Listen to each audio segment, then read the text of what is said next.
If your first attempt at plunging creates a mess, stop and contain the area immediately to prevent spreading contamination. When a plunger causes splatter, start by removing excess water with absorbent towels or a mop and place them in a plastic bag for laundering or disposal. Put on disposable gloves and, if available, eye protection, then pour a small amount of disinfectant rated for bathroom surfaces around the spill area and allow the contact time recommended on the label. If the toilet is still clogged, adjust your technique before trying again. Use a flange plunger for toilets, position it to form a tight seal over the drain, and push and pull with steady and controlled strokes using your body weight rather than only arm strength.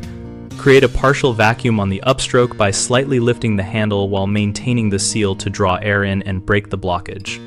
If you suspect a solid obstruction and repeated plunging fails, use a toilet auger with a flexible head, feed it slowly until you feel resistance, then rotate and withdraw gently to avoid pushing the clog deeper. After clearing the clog, disinfect all surfaces touched during the process. Launder towels used in a hot water cycle, and wash your hands thoroughly, even if you wore gloves. Common mistakes include using the wrong plunger for the fixture, which reduces suction and causes more splatter. Switch to a flange plunger for toilets and a cup plunger for flat drains, and position it correctly to improve results.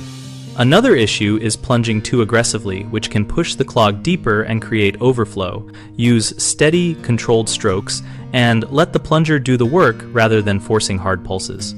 A third concern is inadequate cleanup, which risks germ spread. Always remove standing water first, disinfect surfaces with an appropriate cleaner, and launder or discard contaminated materials immediately. At bighomeprojects.com, we connect homeowners with local contractors and provide a discussion community where people share real experiences and tips about cleanup and prevention. We help contractors find work by letting them showcase skills and engage directly with neighbors looking for help.